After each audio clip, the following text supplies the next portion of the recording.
Glória a Deus. Pode dizer glória a Deus comigo? Aleluia. Você está feliz com Jesus? Amém. Glória a Deus. Quero compartilhar com vocês uma palavra de um amigo meu de Belo Horizonte. É um ministério forte. Diga forte. De libertação, amém? Fala sobre os 7 inimigos que o povo de Deus enfrentou para conquistar a terra de Canaã. E são pelo menos 7 estruturas que nós, como filhos de Deus, vamos enfrentar para conquistar aquilo que Deus tem para cada um de nós. Amém? Eu dei um nome um pouco comprido para os meninos ali, destruindo as estruturas de Beelzebu. Amém? Mais ou menos por aí. Quero que você abra comigo aí em Gênesis. Gente, tem gente que não gosta muito de falar sobre isso, né? De Beelzebu, de demônio, de manifestação, de cadeia do diabo. Mas é necessário. A Bíblia diz, errais não conhecendo as Escrituras. Gênesis 12, do 1 ao 7. Jesus falou, Jesus expulsou demônios, Jesus teve um ministério muito forte de libertação. Lá em Lucas ele fala, o Espírito do Senhor Deus está sobre mim, pelo que ele me ungiu para libertar os cativos, oprimidos. Então o ministério de Jesus foi marcado por libertação, amém? Gênesis 12, do 1 ao 7, diz assim, ora, o Senhor disse a Abrão, sai-te da tua terra, da tua parentela e da casa do teu pai para a terra que eu te mostrarei. E far-te-ei uma grande nação, e abençoar-te-ei e engrandecerei o teu nome. E tu serás uma bênção. E abençoarei os que te abençoarem, e amaldiçoarei os que te amaldiçoarem. Em ti serão benditas todas as famílias da terra. Assim partiu Abrão, como o Senhor lhe tinha dito, e foi Ló com ele. E era Abrão da idade de 75 anos, quando saiu de Harã. E tomou Abrão a Sarai, sua mulher, e a Ló, filho de seu irmão, e todos os bens que haviam adquirido, e as almas que lhe acresceram em Harã. E saíram para irem à terra de Canaã, e chegaram à terra de Canaã. E passou Abrão por aquela terra, até o lugar de Siquém, até o carvalho de Moré, e estavam então os cananeus na terra. Diga, os cananeus. E apareceu o Senhor a Abrão e disse, a tua descendência darei essa terra. E edificou ali um altar ao Senhor, que lhe aparecera. Agora vai um pouquinho para frente aí. Aqui a gente está vendo a primeira vez que o Senhor chama Abrão. Ele ainda era Abrão, Sara, sua esposa, Sarai. Aqui é o chamado dele. Aí em Gênesis 15, do 13 ao 16. Vamos lá, um pouquinho para frente. E tu irás a teus pais em paz, e em boa velhice serás sepultado.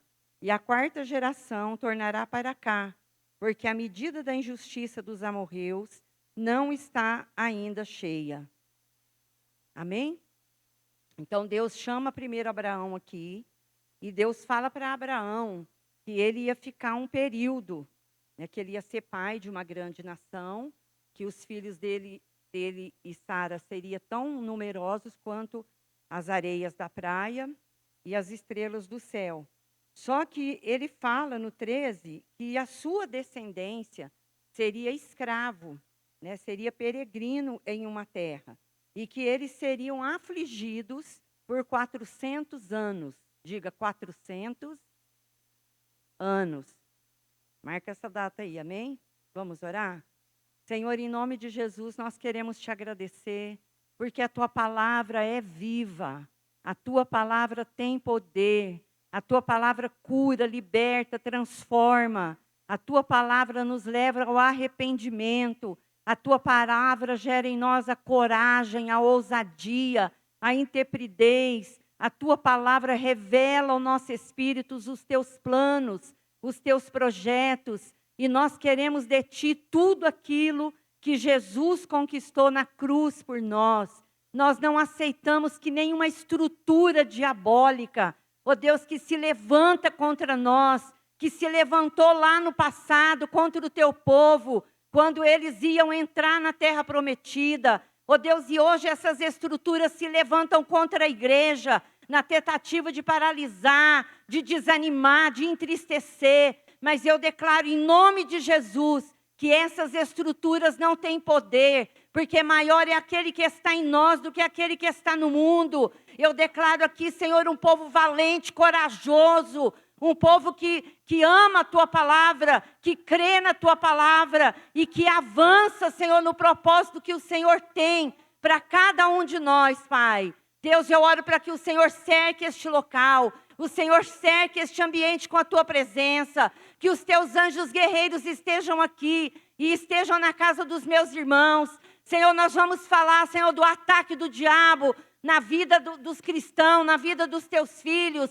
Ó Deus, e o inimigo, eu sei que ele tenta, ó Deus, nos desviar, nos parar, nos distrair, nos confundir. Mas eu repreendo a sua obra nesta noite. E eu declaro que aqui nos lares, as pessoas que estão, ó Deus, assistindo esse culto, serão alcançadas, serão libertas, serão abençoadas, porque a Tua palavra é viva, porque a Tua palavra liberta, a Tua palavra tem poder, Senhor.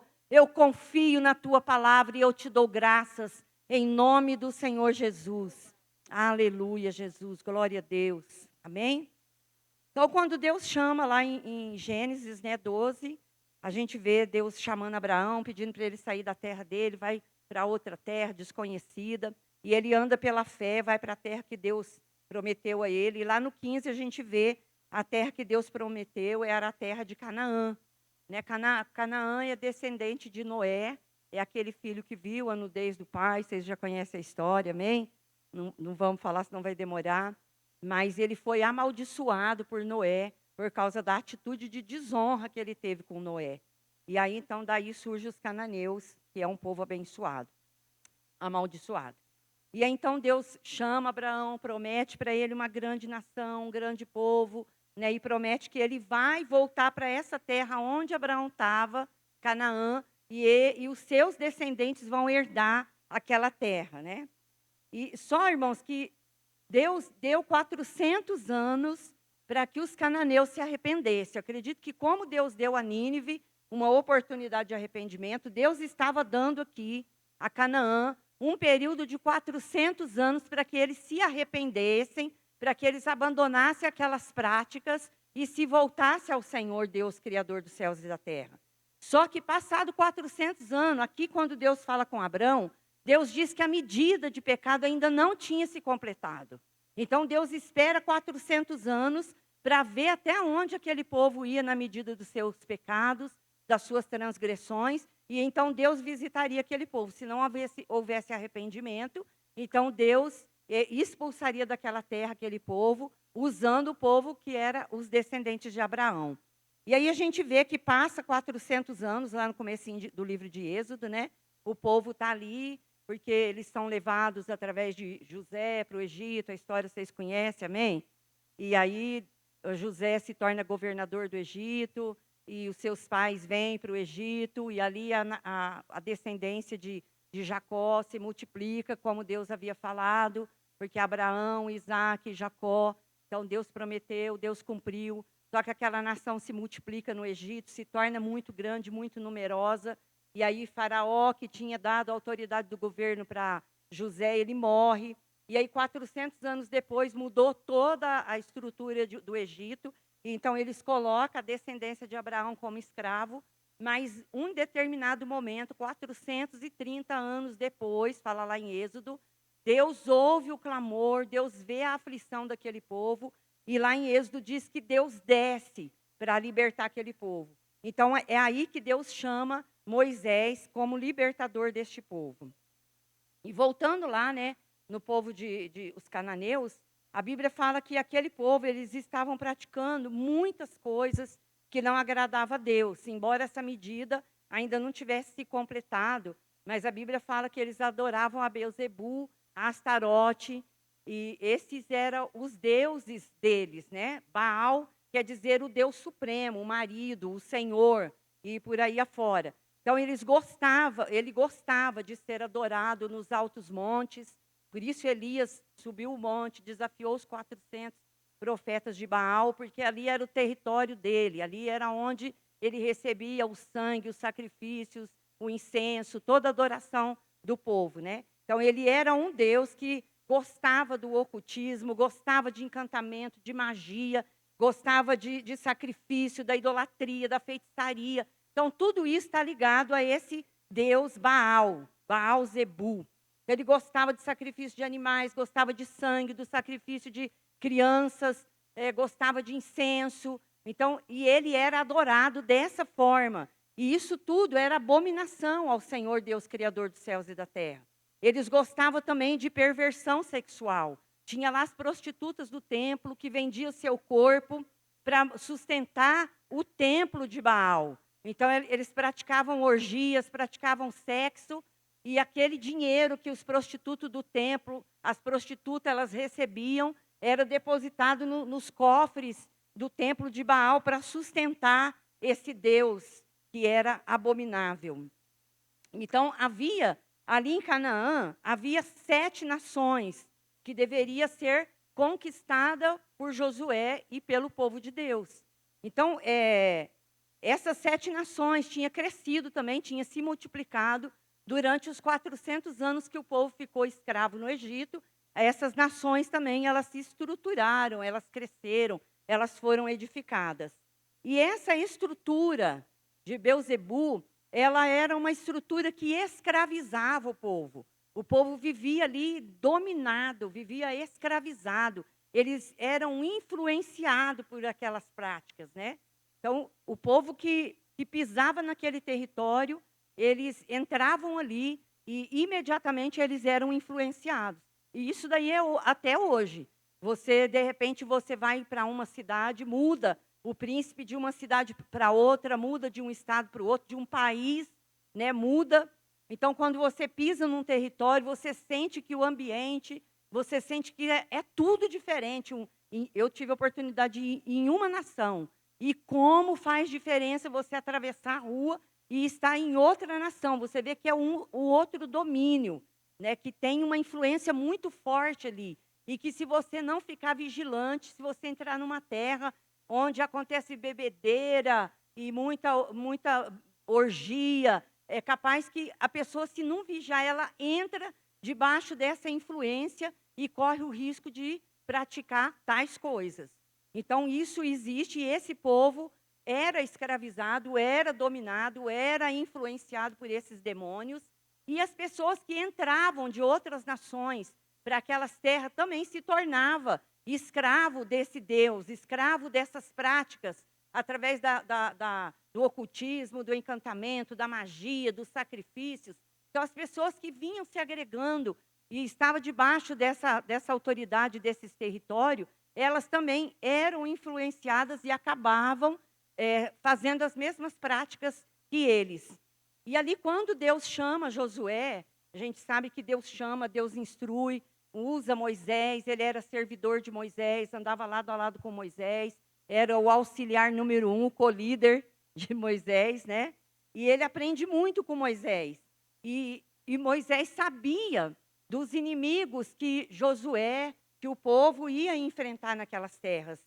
E aí, o primeiro inimigo que eles iam enfrentar era os heteus. E os estudos dizem que os heteus, eles estão associados ao terror. Então, é um domínio de terror, é um domínio de medo, é um domínio de pavor. Quero que você abra comigo lá em Deuteronômio 7, que fala sobre isso daqui. Deuteronômio, capítulo 7, versículo 19 e 20. Então, não só Josué e toda a nação de Israel ia enfrentar tinha esse desafio pela frente de enfrentar essas 7 nações que eram influenciadas, dominadas por esse Beelzebul, como nós também. Quando nós entregamos a nossa vida para Jesus, nós vamos encontrar muitas resistências na nossa caminhada com Deus. Você já encontrou algumas resistências aí? Eu também. Vamos lá, Deuteronômio 7, 18 e 19. Peraí. 7, 18 e 19. Delas não terão temor, não deixes de te lembrar do que o Senhor teu Deus fez a Faraó e a todos os egípcios, das grandes provas que viram os teus olhos e dos sinais e maravilhas, mão forte e braço estendido, com que o Senhor teu Deus te tirou. Assim fará o Senhor teu Deus com todos os povos, diante dos quais tu temes. E agora pula lá para o 21. Não se espante diante deles, porque o Senhor teu Deus está no meio de ti, Deus grande e temível. Então, a mesma mensagem, a mesma palavra que Deus deu àquele povo antes deles entrar na terra prometida, Deus dá à igreja hoje. Então, se você vai sofrer afronta, você vai ser resistido, mas não tema, eu sou o Senhor teu Deus, não te espantes. Quando você entra num território, você fala, Senhor, nós vamos conquistar essa terra para o Senhor. Irmãos, lá tem gigantes, não são gigantes que nós podemos ver com os nossos olhos naturais, mas são gigantes que estão no mundo espiritual e que vai nos resistir e que vai tentar de todas as formas fazer com que a igreja não avance e não conquiste aquele território. Assim como aconteceu com o povo de Israel, acontece na minha vida e na tua vida. Então, seguindo aqui, fala que esse era o dominador que trazia o medo, que trazia o pavor. Porque toda pessoa, quando ela se depara com um desafio, você vê que a primeira coisa que vem é o medo. Né? Você faz tal coisa? Aí a pessoa já paralisa, porque o medo ele é paralisador. Então a pessoa fica com medo, ela tem medo de ser desaprovada, ela tem medo de ser criticada, ela tem medo de errar, ela tem medo de não conseguir, ela tem medo de não dar certo, ela tem medo de depois as pessoas zombar dela. Então, todos esses pensamentos de medo, que eu não vou conseguir, não vai dar certo, o que as pessoas vão pensar? E se eu chegar lá e acontecer isso? Isso é a primeira coisa que nos acontece. Eu falei na célula segunda-feira, né, Maria Augusta? Os irmãos que estavam lá. Eu falei que quando eu me converti, Deus fez algo lindo na minha vida. E eu cheguei na igreja muito empolgada e fui contar para o pastor Jefferson antes do culto começar. Eu já contei muitos testemunhos, porque marcou muito a minha vida. E aí eu contei o testemunho para ele, ele deu início no culto, tudo. Aí ele está lá, fazendo culto, tal, dirigindo o culto. Aí ele falou, gente, a Ana Azevedo tem um testemunho maravilhoso. Vem aqui, irmã, vem contar o testemunho. Eu fiz assim com os 2 dedos e falei com a boca, não, não, não, não. Porque eu fiquei paralisada. A única coisa que eu soube fazer era isso. Não, não, não. Pelo amor de Deus, não. Né? Porque eu fiquei apavorada. Eu fiquei com muito medo, né, de ir lá na frente da igreja. Eu nunca tinha feito isso na minha vida. Nunca tinha falado no microfone. Então, isso me causou pavor. Né? Eu fiquei morrendo de medo. E se eu errar? E se eu não falar direito? E se eu gaguejar? E eu pensei 1000 coisas naqueles segundos. E falei, não, não, não, não, não. Só que aí, quando acabou o culto, eu fiquei mal. Né? Fiquei com aquele sentimento. Falei, puxa vida, foi chato. Né? Foi vergonhoso. Ele me chamou no meio de todo mundo. Eu não fui. Aí, a hora que terminou o culto, eu fui lá. Falei, pastor, me perdoa. Eu falei não, né? Na frente de todo mundo. Né? Foi chato. Não, irmão, não tem problema não. Domingo que vem você dá o testemunho. Aí falei, vixe, agora eu não vou escapar, né? Eu vou ter que vencer. Eu acho que esse foi o primeiro medo, né? A primeira opção, a primeira vez que eu tive que enfrentar o medo e para vencer. Só que é lógico, eu enfrentei, né? E não enxerguei ninguém na minha frente, minha boca secou, aquilo tudo que vocês já sabem, né? Que acontece. As pernas tremem, a boca seca. Você fala tudo errado, você acha que ia falar isso, aquilo, você não fala nada daquilo que você pensou. Então, dá de tudo na gente, né? Mas eu acredito, sim, foi o primeiro desafio que Deus proporcionou para mim avançar, né? Para mim enfrentar e vencer. Depois eu falei para elas, eu lembrei que a Nair nem era pastora ainda, ela morava lá em frente ao Poço da Vila, E a gente era um tempo que a gente orava muito, a irmã Luzia lembra, era 3, 4 horas de oração por dia, né, irmã? A gente reunia as mulheres da Coab 2, ao final da tarde estava todo mundo embriagado pro chão, era todo dia, todo dia, todo dia. E a Nair falou, não, você vai dar uma palavra lá na vila, na casa dela, era uma reunião, poucas pessoas. E eu falei, você está doida? Eu não dou palavra, não, você está doida? Não, você vai dar uma palavra lá, você vai, você vai. Aí falei, eu vou, mas eu não sei dar palavra, né? Eu vou por obediência. Era mais um desafio. Aí eu fui na casa dela, eu lembro até hoje que eu falei, eu li sobre Paulo, a conversão de Paulo. E daí eu só falei do meu testemunho, da minha conversão, assim, eu acho que eu gastei uns 3 minutos. Né? E falei, Nair, pode ficar à vontade, que eu já preguei, tá? Já acabou, não tem mais nada para falar, né? Mas, assim, foi desafios que eu precisei ir enfrentando. Então, eu incentivo muitas pessoas, porque se você nunca enfrentar, você nunca vai vencer. Isso é medo, é de qualquer coisa. Por exemplo, uma irmã que tem medo de barata. Quem tem medo de barata? Fica desesperada, sai correndo, né? Desespera, esconde. Irmã, enfrenta ela. A hora que você enfrentar com uma chinela na mão, olha, parece que as baratas me vêem, elas já fogem, elas já veem e já escondem. Porque ela fala, vem assassina aí, vem um assassino aí. Então, sabe, você tem que enfrentar. Enquanto você não enfrentar, você não vai vencer. E aí você entende, né? Por que Deus falou tanto para Josué? Não temas. Porque Deus sabia que Josué ia enfrentar, ia pisar num território onde havia uma influência de terror, onde havia uma influência de medo, onde as pessoas seriam paralisadas por esse terror, por esse medo. Então, aí dá para a gente entender bem que foram várias vezes que Deus falou com Josué. E Deus fala com você todos os dias, porque tem um versículo para cada dia, dizendo, não temas, não temas. Então, você não precisa temer, amém? Lá quando Deus usa Moisés para enviar os 12, né, os 12 espias, eram 12. Ele escolhe 12 príncipes, não era qualquer pessoa, não era um incrédulo qualquer, eles eram os cabeças das tribos dos filhos de Israel.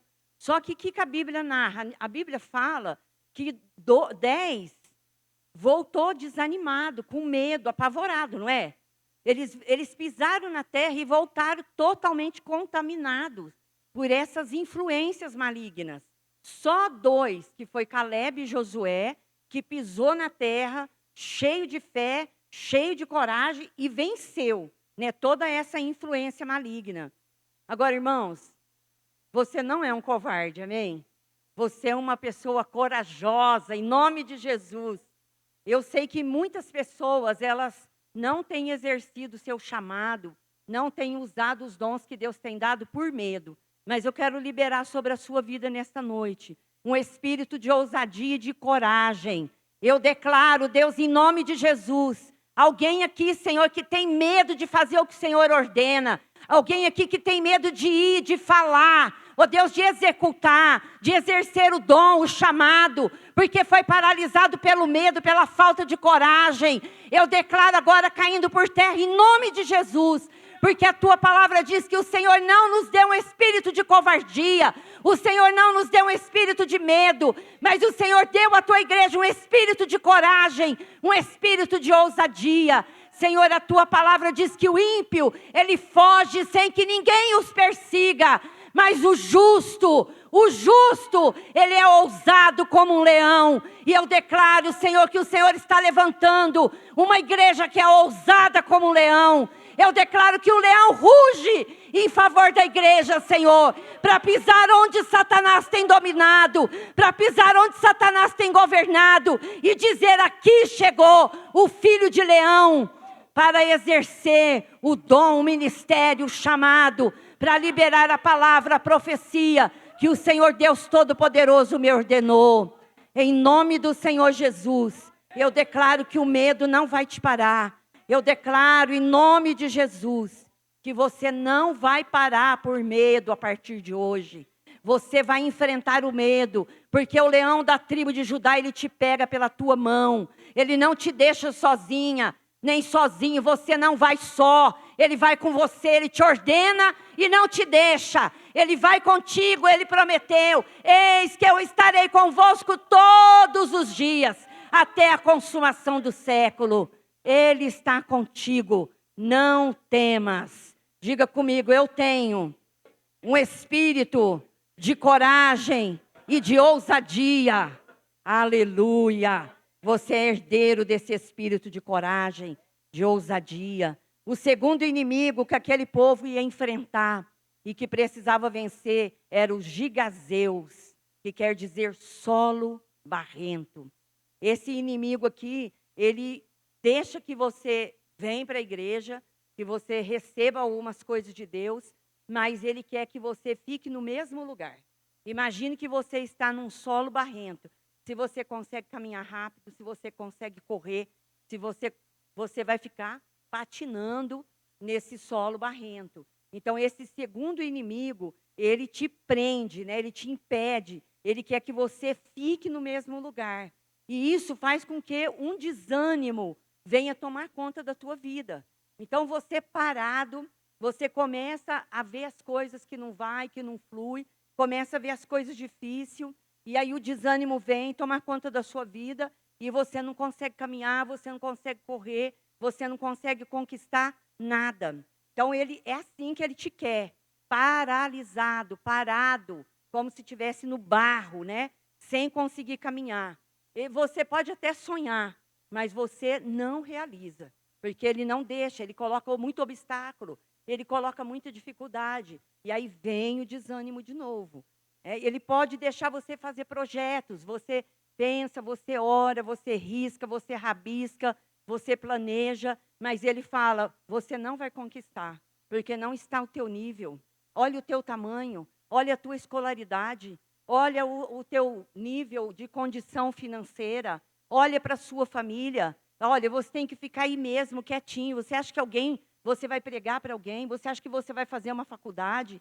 Você nunca vai sair disso, é melhor você ficar quieto, senão você vai ser criticado. É melhor você ficar quieto, olha para a sua família, olha para os seus antepassados. Olha, eles foram assim como você nasceu assim, você vai morrer assim. Então esse é o plano desse espírito, né, que é a influência dos gigazeus. Ele vai te impedir de caminhar, mas eu declaro em nome de Jesus, que aqui nós não temos pessoas paradas, nós temos pessoas que movimentam, porque o nosso Deus é um Deus que não para, Ele é um Deus que não dorme, Ele é um Deus que nos toma pela nossa mão e nos leva a voar mais alto do que as águias. Ele nos dá força, Ele nos dá entendimento, Ele nos dá estratégia, Ele nos tira desse barro, Ele nos tira desse lugar, do lugar de sempre. Ele tira o desânimo, dando a você o desejo de vencer, dando a você o desejo de alcançar, o desejo de conquistar. Eu declaro em nome de Jesus, o que você sonhou,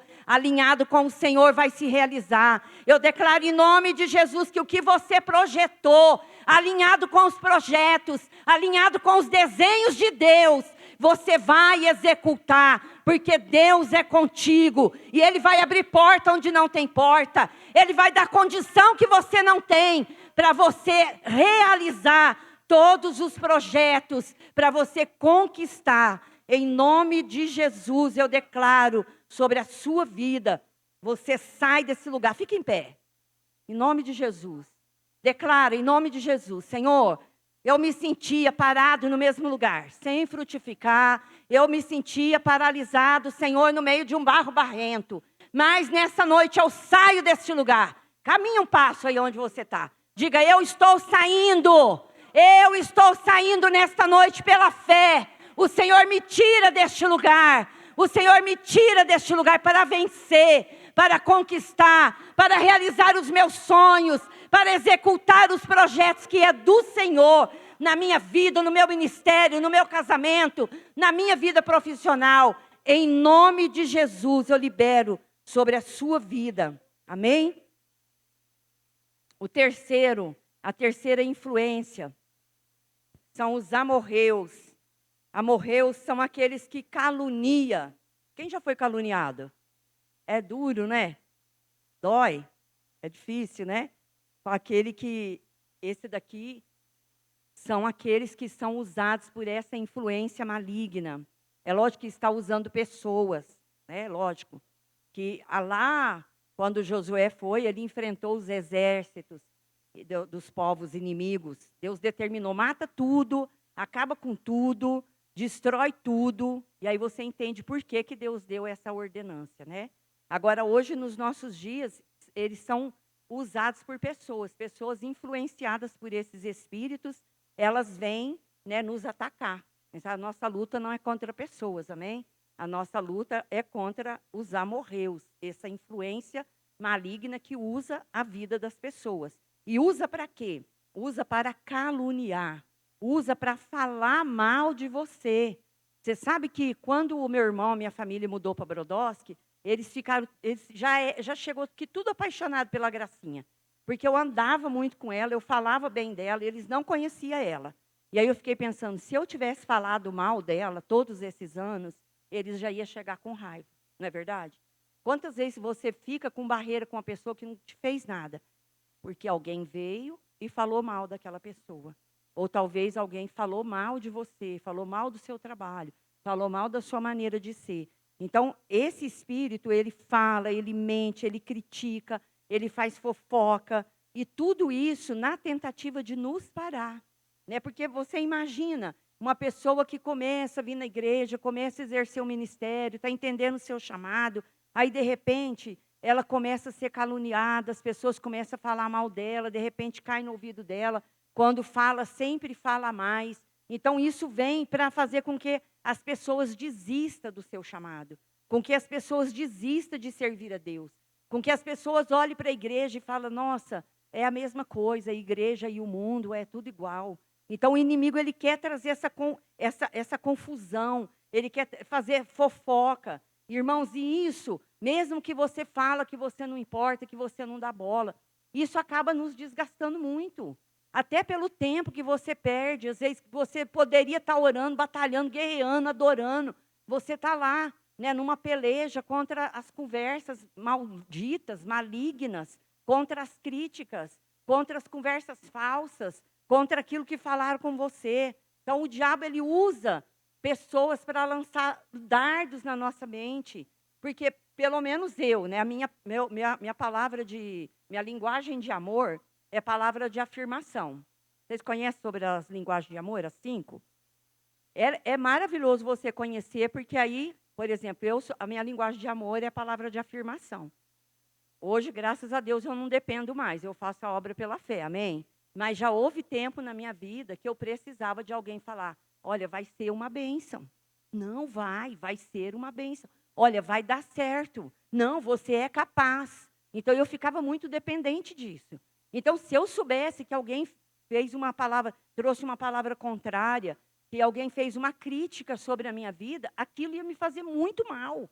Talvez nem ia fluir na intensidade que Deus desejava, porque eu estava mal. Quer dizer, eu estava me desgastando com aquela situação. E então, eu sei que muitas pessoas também, elas paralisaram, elas deixaram de servir a Deus, elas deixaram de buscar por causa dessas palavras. Mas eu quero declarar em nome de Jesus, que esse espírito de calúnia, de crítica, de fofoca, não tem poder sobre a nossa vida. Eu declaro, nem nós seremos usados debaixo da influência desse espírito. Irmãos, porque nós temos que vigiar a nossa boca, nós temos que vigiar as nossas palavras, nós temos que vigiar os comentários que nós fazemos a respeito de outras pessoas, da igreja, de irmãos, de ministérios, porque senão nós é que estaremos debaixo da influência desse espírito maligno, que vai fazer com que outras pessoas parem por causa da nossa crítica. Amém? Então, que o Espírito de Deus gere temor no nosso coração.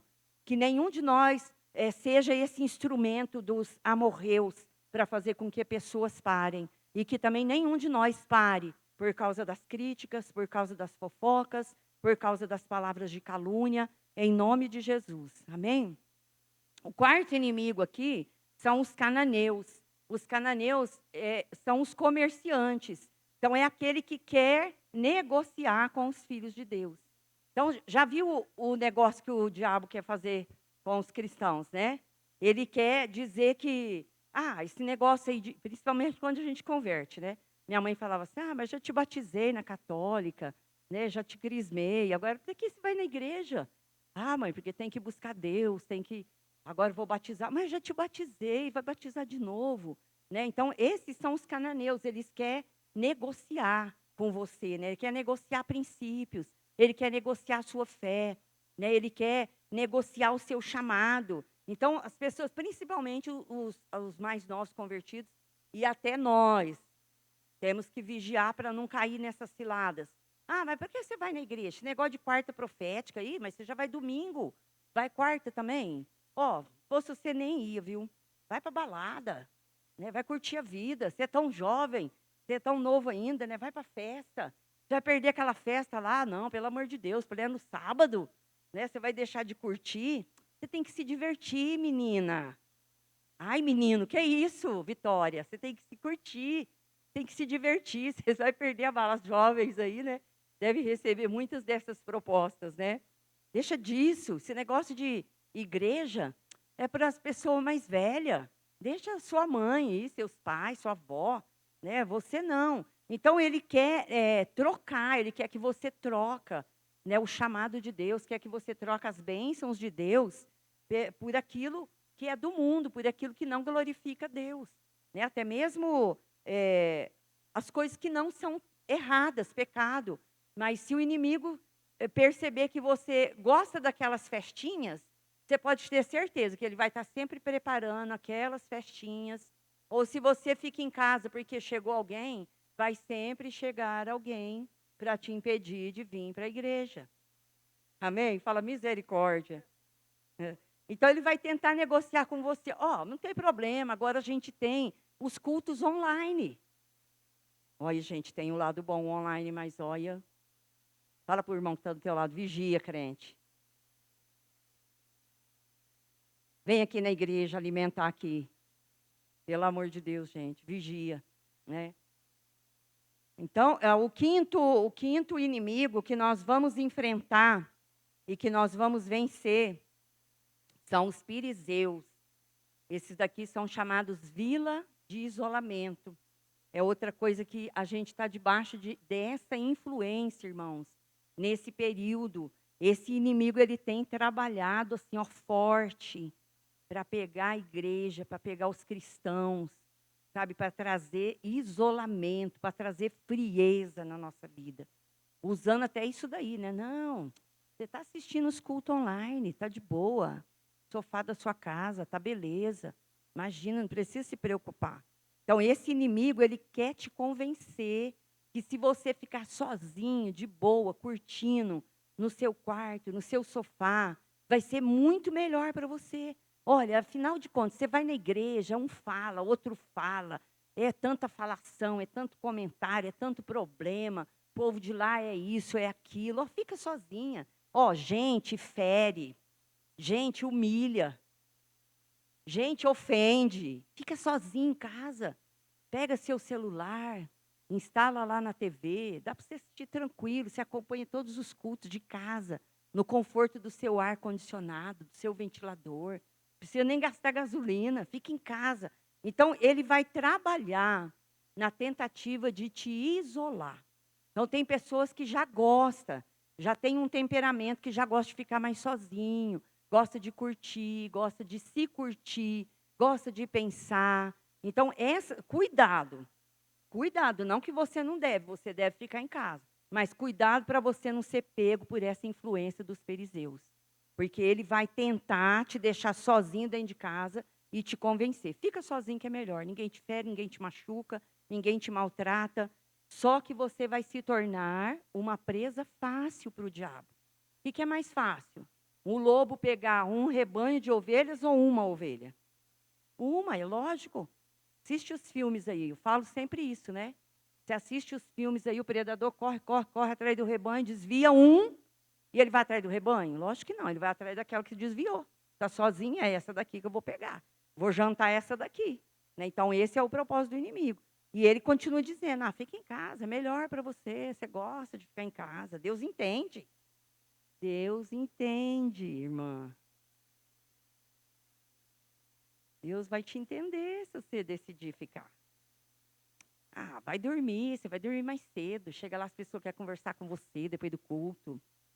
Aí você já assiste em casa, depois você vai dormir mais cedo. Ó, e outra coisa, se você for ou não for, ninguém vai notar. Tanto faz. Então não vai, bobo. Fica em casa. Ó, eles falam que te amam, mas te ama nada. Nem percebe se você está com problema, se você não está. Ei, ninguém liga para você lá. Pode reparar, ninguém está ligando para você. Você não faz falta naquele lugar. Então ele vai, ó, na tentativa de te isolar, para te jantar ou te almoçar, te abocanhar, para te tirar de vez. Amém? Essa estratégia, né? Se ele consegue, se essa influência consegue te prender, fazer você ficar sozinho dentro de casa, então aí tem uma segunda parte, né? Que vai te pegar forte demais, que é a tristeza, a angústia, a depressão, a solidão. Aí você vai confirmar, puxa vida, ninguém gosta de mim. Eu não sirvo para nada. Aí a tua estima vai lá embaixo, a tua autoestima vai lá embaixo. Você vai ver que você não serve para nada. Aí o que acontece? O teu sistema imunológico, ele cai. E aí você vai ficar doente. Aí você já é presa fácil para o inimigo. Diga misericórdia. Esse espírito não vai me pegar. Essa vila de isolamento não tem poder sobre a minha vida. Eu vou ficar em comunhão com a família de Deus. O meu pai,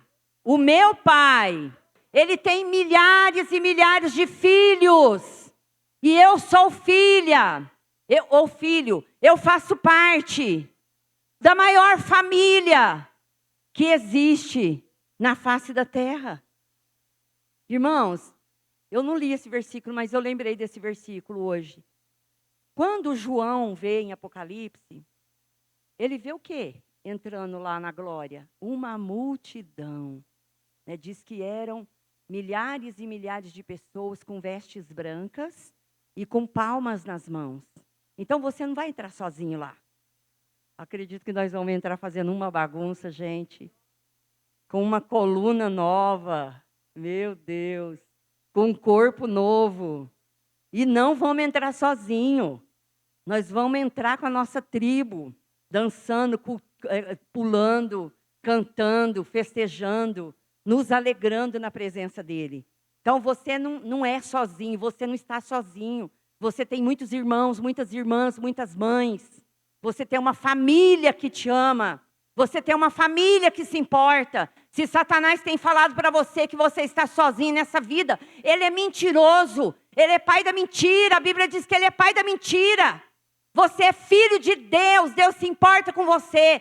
Tem irmãos orando por você. Tem uma igreja intercedendo por você. Tem alguém que levanta de madrugada e ora em outras línguas e profetiza e abençoa. Sem saber por quem está fazendo, meu irmão, minha irmã. E é por você que muitas noites eu tenho acordado, muitos irmãos têm acordado pelas madrugadas, orado em língua dentro do carro, fazendo almoço, lavando louça, lavando roupa e orando em outras línguas. Isso é para te fortalecer. Você não está sozinho. Você não está sozinho. Você tem alguém que se importa. Você tem alguém que te ama. Você tem alguém que ora por você. Que ama ver a sua vida fluir, frutificar. Ama ver você vencer. Amém? E a sexta estrutura são os heveus. Que são as tendas. É aquelas pessoas que estão debaixo de uma estrutura para ficar acomodada, para ficar parada, né? Essa estrutura aqui, ela não deixa nem você ir para frente, nem você caminhar. Ou você para, ou você volta. Lembra que alguns hebreus, eles desejaram voltar? Eles queriam voltar para comer a cebola, para comer o alho, né, do Egito. Então, essa influência aqui, ela te dá duas opções. Ou você volta, ou você fica parado. Né? Tá bom, você está na igreja? É esse que é o projeto de Satanás. Eu lembro que o Daniel Mastral, ele falou isso. Ele falou, ó, não importa quantas pessoas estão indo na igreja, não importa se você está indo na igreja. O que importa é que você é ineficaz. Se você não está fazendo nada, você está parado aí, está bom demais. Ou você para ou você volta. Então, ele quer o quê? Que você faz a mesma coisa. Fique ali no seu lugarzinho, né, paradinho, faz as mesmas coisas, não seja ousado, não seja corajoso, não plante outra semente, né, não profetiza, não faz nada. Planta a mesma semente, tem a mesma colheita, né? Se você não faz nada diferente, você também não vai ter nenhum resultado diferente, não é verdade? Então, esse é o projeto dele. Não faz nada diferente, continua assim, que está muito bem. Não inventa moda. Eles já falaram para mim que eu gosto de inventar muita moda, né? Eu gosto de inventar moda mesmo. Gosto de caminhar, gosto de andar, gosto de, amém? De fazer, né? Não fui feita para parar, não. Fui feita para andar, para caminhar, para fazer, para plantar semente diferente, para fazer colheita diferente, né? Se errar, volta para trás, pede perdão, faz de novo, cai, levanta, vai de novo, amém? Mas não para, não. Errar é humano. Todo mundo vai errar algum dia. Pior é não errar e nunca tentar. É pior do que errar. Amém? Mesmo que você erra, dá errado, faz de novo e vai dar certo. Em nome de Jesus. Amém? Por quê? Parado você não vai conquistar nada. Você sabe alguém que está precisando de uma funcionária? Sei, lá no 3J está precisando de caixa. 3 dias depois, você foi lá? Não. Ué, você acha que o 3J vai vir aqui na sua casa? Trazer o caixa aqui para você passar as compras, né? Então, é lógico que o inimigo ele quer que você fique parado, porque Deus, ele é um Deus que ele chama Ezequiel, e as águas estavam nos pés, depois estava nos tornozelos, nos joelhos, e vai, até ele não ter mais controle, até ele não ter mais domínio. Então, o chamado de Deus não é limitado, Deus tem outras dimensões, Deus tem coisas novas, Deus tem coisas grandes, Deus não vai parar. Não vai chegar uma hora que ele fala assim, ó, chega, já derramei tudo na sua vida, basta. Próximo, não existe isso. Amém? Você está lá, Deus vai te dar sempre mais. Deus vai fazer sempre mais. A palavra de Deus fala, conheçamos e prossigamos. Então, o chamado de Deus é para prosseguir, é para andar, é para caminhar em rumo a uma nova dimensão, um novo tempo, novas conquistas, novas experiências, algo novo que Deus tem para nós. E o 7º e o último aí são os jebuseus. Os jebuseus, eu acredito que é um dos piores, porque é aquele que esmaga, que rejeita e que pisa. E eu tenho até uma certa preocupação, porque em um nível muito profundo ou muito raso, todos nós temos esse problema. Todos nós, principalmente pessoas que viveram no mundo, que se converteu com uma certa idade, já chega esmagado, já chega assim, ó, pisado, já ouviu muita coisa ruim, já sentiu muita rejeição. Então, quando chega e entrega sua vida para Jesus, a estima está lá embaixo. A pessoa se sente incapaz. Por que vocês acham que eu fiz não com os 2 dedos assim com a boca? Porque eu me sentia incapaz. Né? Porque eu já tinha ouvido tanta coisa e eu me sentia um verme, um zero à esquerda, uma pessoa que nunca seria capaz de falar nada que trouxesse alguma edificação para alguém. Não me sentia nem um testemunho de algo tremendo que Deus fez, poderia servir na vida de alguém. Não servia nem para Deus e nem para as pessoas. Então, esse era o nível que eu cheguei. E essa estrutura aqui, ela trabalha fazendo isso, ela trabalha esmagando, ela trabalha pisando, ela trabalha com a rejeição, né? Ela trabalha para humilhar, ela trabalha assim, ó, você está excluído, você não serve para estar aqui. Eu sei que eu já convidei tantas pessoas para estar aqui na comunidade, as pessoas falam, ixi, aquilo lá não é para mim não, o povo de lá é muito chique. Irmã, olha para mim, que chique que eu sou, gente. Eu sou assim. Tem gente chique lá? Tem, a Juliana é chique. A Barbie do Alexandre é chique. Agora eu, não, irmã, você tem lugar para você lá. Pode ir lá, as portas estão abertas para você. Mas a pessoa não é capaz de vir, porque ela acha que as pessoas estão tão arrumadas, está tão chique, tem tanto dinheiro, tem tanta glória, tanto poder, que elas não podem entrar por aquelas portas. Então, essa pessoa, ela está debaixo dessa influência, né, desse inimigo. Então, às vezes, irmão, até na igreja, né? Infelizmente, a gente ouve alguns testemunhos, e são várias pessoas que me falam a respeito de pessoas que às vezes têm uma liderança, e, e é lógico que às vezes a pessoa nem tem aquele chamado, por exemplo, para o louvor, ou para ministrar a palavra. Nem todo mundo foi chamado, né? Para pregar e para cantar. Mas o que acontece? Às vezes aquele irmão, aquela irmã que já está no ministério, ou muitas vezes são a própria liderança, eles não sabem falar para aquela pessoa. Então fala de um jeito assim, e você aqui no louvor, você não canta nada. Você vai estragar o louvor aqui. Você não toca nada.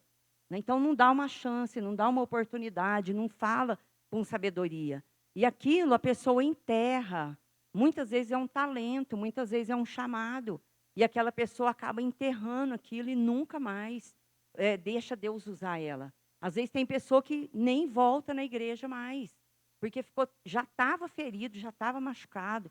Então, muitas pessoas têm que ser trabalhadas, muitas pessoas têm que ser ouvidas. A gente tem que ter o jeito para falar com elas. Olha, já teve irmã que fala, eu faço de tudo para pregar, mas eu não consigo. Eu não venho palavra, eu não sei organizar, eu não sei passar o que Deus está falando comigo. Irmã, você não tem chamado para pregar. Fique em paz. Você está sofrendo aí para quê? Fique em paz. Deus quer te usar para outra coisa. Você pode dar um sorriso, um abraço. Né? Você pode interceder na sua casa. Tem tanta coisa. Você pode fazer uma visita, levar uma palavra de incentivo. Você pode impor as mãos e curar. Você pode abençoar de tantas formas. Não se preocupe, Deus não chamou todo mundo para pregar. A mesma coisa é o ministério do louvor. A pessoa tem um chamado, né?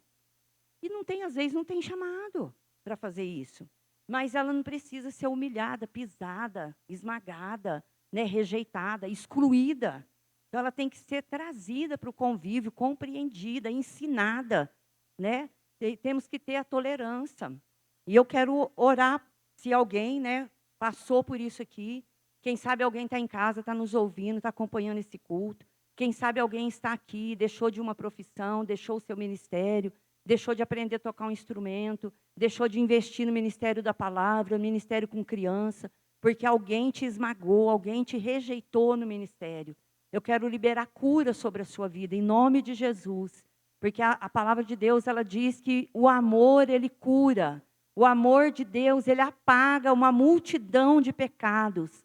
Deus, em nome de Jesus, Pai, tem muitas pessoas feridas, e não são só lá fora, Senhor, pessoas que não te conhecem, mas aqui no nosso meio, Senhor, ó Deus, no meio do teu povo, no meio da igreja, há muitas pessoas feridas, há muitas pessoas machucadas, muitas pessoas que foram rejeitadas, excluídas, muitas pessoas que se sentiram pisadas. Senhor, Tu és o Deus da cura. Senhor, o homem, ele fere. O homem, Senhor, ele maltrata. Oh Deus, mas o homem também cura, Senhor. Assim como pessoas foram usadas, oh Deus, para ferir, para machucar, para excluir, para esmagar. Eu oro nesta hora para que o Senhor levante pessoas que cura.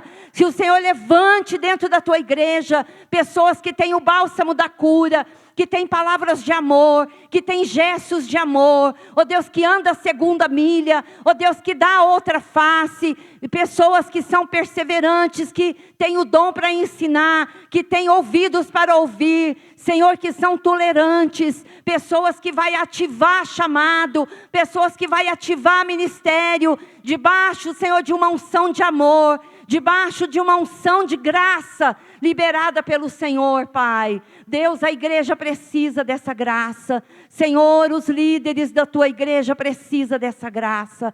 Senhor, eu preciso deste banho de amor. Jesus, os líderes do Brasil precisam deste amor. Oh Deus, é um amor que tolera, é um amor que caminha lado a lado. Jesus é um amor que ensina, é um amor que perdoa. Oh Jesus, não é um amor que esmaga. Jesus, não são atos que mandam embora, atos que excluem. Senhor Jesus, tem misericórdia da igreja, nos ensina a agir como o Senhor agia. Nos ensina, Jesus, fazer aquilo que o Senhor faria com aqueles que estão se sentindo tão desprezados, Senhor, tão feridos. Que a igreja, as células, os núcleos, sejam ambientes de acolhimento, em nome de Jesus, Pai. sejam ambientes de cura, que pessoas sejam curadas, motivadas, ó Deus, saradas na alma, saradas no corpo, Jesus, e no espírito. Eu oro, Senhor, e eu creio, em nome de Jesus, que o Senhor é poderoso para fazer essa obra na vida da igreja, Pai. Irmãos, assim como Deus, né, ele chamou aquele povo para conquistar a terra, como eu disse, o Senhor está chamando cada um de nós. Amém? E o Deus que foi com aquele povo, quando Deus tirou eles do Egito, é o mesmo Deus que te chamou. É o mesmo Deus que destrói as cadeias, os obstáculos, que quebra as correntes, que te dá coragem, que te dá ousadia, que te toma pela mão, te dá estratégia, te ensina a orar, que te ensina a vencer, que te ensina a discernir como você deve agir em cada situação. Amém? Eu quero que a gente se coloque em pé.